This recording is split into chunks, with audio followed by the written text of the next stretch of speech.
What's up, guys? It's your boy Chris, and Chris is back there too. We're at it for another great video today. This time we got the Type R. We kind of hinted it on the Super video that we'd be doing some work, and here's the final result. So first thing that's going to be going in is Sirimoto Flex Fuel Kit. Big shout out to Rudy, he sent us a little bit of merch. We got the kit, and we're going to be getting it in and kind of explaining what this kit does and how it's going to help the Type R and or your Civic, and kind of give you some better understanding of the install process. Obviously you can see I got the GoPro on the head, and we're going to be kind of walking through the step-by-step process of the installation as we get through best. We don't want to be manuals, we just kind of want to sum things up and kind of give you a feel of what it all does. Alright, so here's our Flex Fuel box. I'm just going to kind of open everything up here with y'all so we can get a better understanding of what's in the package and kind of break it down and let you know how everything really works. First impressions, pretty dope box. Make sure you follow Sirimoto on Instagram. Again, huge shout out to Rudy for sending us a cool t-shirt and sending us a few stickers and merch. So again, shout out Sirimoto, they're awesome. So here is our fuel lines, our hoses, excuse me. Take a good look at them. Then we have our harness. The cool stickers. That's awesome. Procar Studio, Sirimoto. Here's our installation guide. We'll be checking this out here in just a second. Turn it upside down, make it a little bit easier. Thanks for the support. This is a super cool box. Again, shout out Sirimoto. Let's open up the goodies here. These little horsepower loot boxes. Alright, so this looks like kind of holder for the gauge, I'm guessing. Here is our gauge. So this is going to read your ethanol content. Fairly simple. In 91 octane fuel, which is what we have here in California, you'll find anywhere between 10 to 15% ethanol.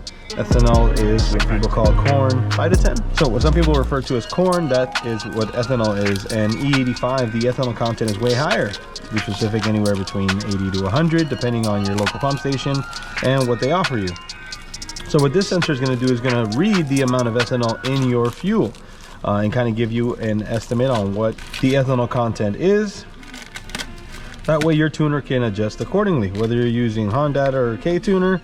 Obviously for the FK8 Type R, the Honda is the preferred tuning solution, and also for the SI, but hey, who cares what I say. So again, here's a gauge. This looks like, we'll find out here in a second, but kind of gotta get all the parts laid out on the table. Alright, now in our second box here we have our actual ethanol content sensor. This one is made by Innovate, actually the same style as what I had on my car. So fairly simple.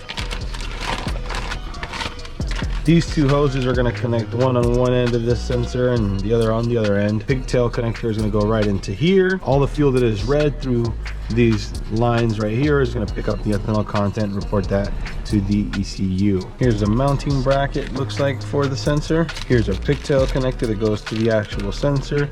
So this tip will actually go right onto this end just as such. All right, so we have all the parts laid out again. Here's our ethanol content gauge.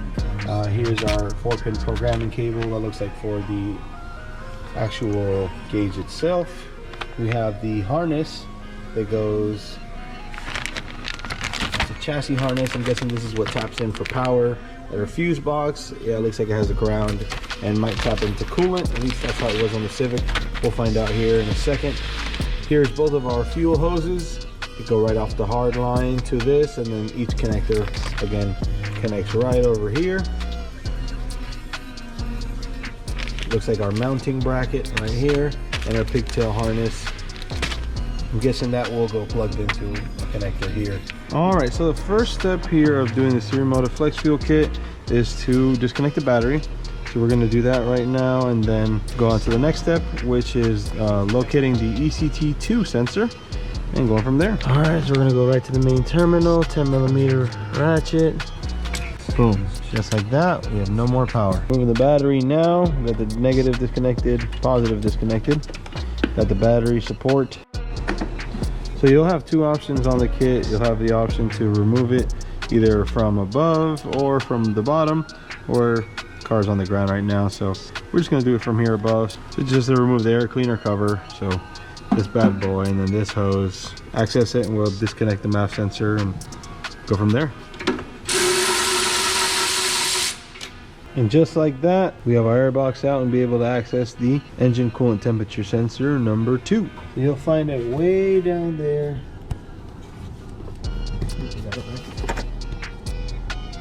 Hanging out right there, between the intercooler tube and the bottom portion of the rear side of the radiator. So now you're going to remove the 2 bolts that are right here, 2 10mm bolts, and those are going to give us access to the actual fuel line so we can use the new fuel hose. That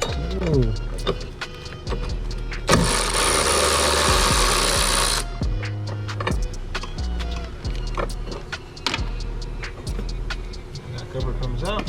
So this cover goes right on top of the actual connector for the hose.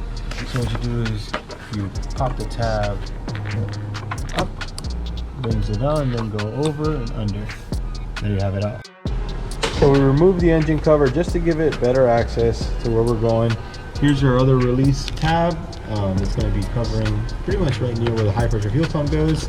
Here's the new hose Sirimoto gave us, and the reason why we have a new hose is because this one actually has a connector that's going to go over to our ethanol content sensor. That way you don't have to cut your line and add your own connector. They already supply you with one. So that main fuel hose, clicks in right here. Obviously it's already removed. Chris has got it out, we got the other end, so we're going to be swapping that over right now. So while Chris is getting the fuel hoses taken off, we're actually going to prepare our ethanol content sensor. We're going to mount it to our little bracket. We'll get that going here. So we got the ethanol content sensor mounted onto the bracket. Use a zip tie right across it. It's actually going to mount in the upward position like that. We'll have feeding it right here and bring it back down to the engine that route. So a small problem that we ran into on the install is Chris actually has a catch can mounted where the flex fuel sensor should mount. So we're trying to work our way around it, but it would be right on this plastic rivet next to the passenger side strut. On the firewall is a plastic little nut there, and that's where the flex fuel kit mounts. So we're figuring out how we can mount the catch can and flex fuel kit here at the same time. Yeah, so we had to West Coast Customs this thing right here and fab up a new mounting location. For this catch can. Old holes, new holes. Moved it over a little bit. Perfect enough room, no rubbing. Clearance for the flex fuel sensor. Now we have both. So if you have one of these bad boys and you're worried about putting this kit on your car, that's what you do. Unless you have a better idea. That's just something I thought of real quick. Alright, so the clearance here was kind of tight. I'm just going to get some felt tape here and put it on the bottom of this fuel line, just in case there's any rubbing on the catch can. You know, we don't want to rub a hole through our fuel line. So it's just a little added precaution.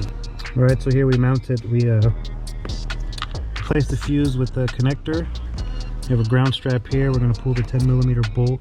We're going to slide it under so it's metal to metal, and then put the bolt back through for the ground location for a gauge display.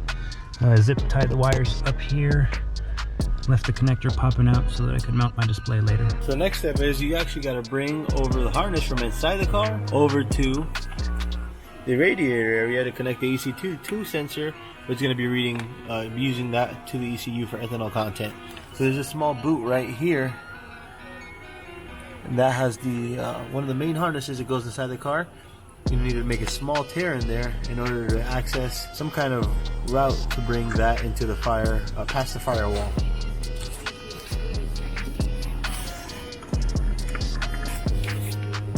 There's the access port that we made from the cabin into the engine bay. It's going to be coming right through that boot right there.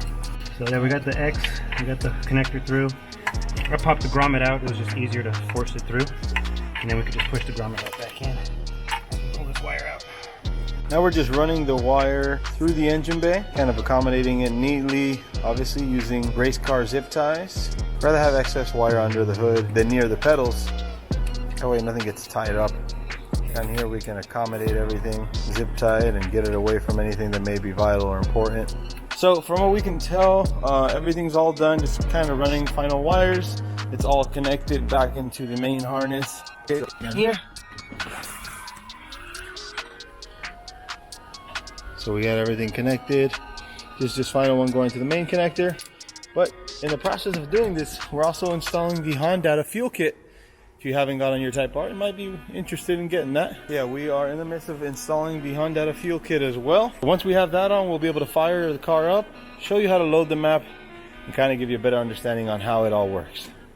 All right, so since in our particular application, we got the 91 octane with the Honda fuel system and the flex fuel enabled, we're gonna go ahead and choose that map. Excellent. And then here it'll give you options to kind of add your add-ons, whatever you've got. If you got an intake, you know, we've got the Sirimoto intake. So go ahead and start adding those parameters as you click them, which is super easy because all it takes is a click to add and add a bolt on. So once you've got your map loaded, you'd simply just hit the upload button. You get that right onto your Flash Pro, flash the map to your car, and voila. Now all that's left is loading the map up to the car, turning the car on, and having some fun.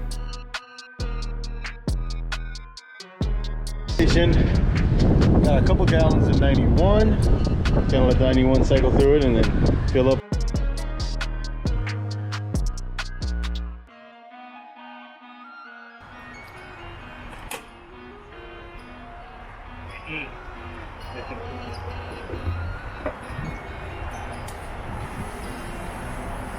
Chris just got back for a quick test drive to kind of let the fuel mix up in the tank, and looks like right now we got about 34% ethanol content, so running like an E34.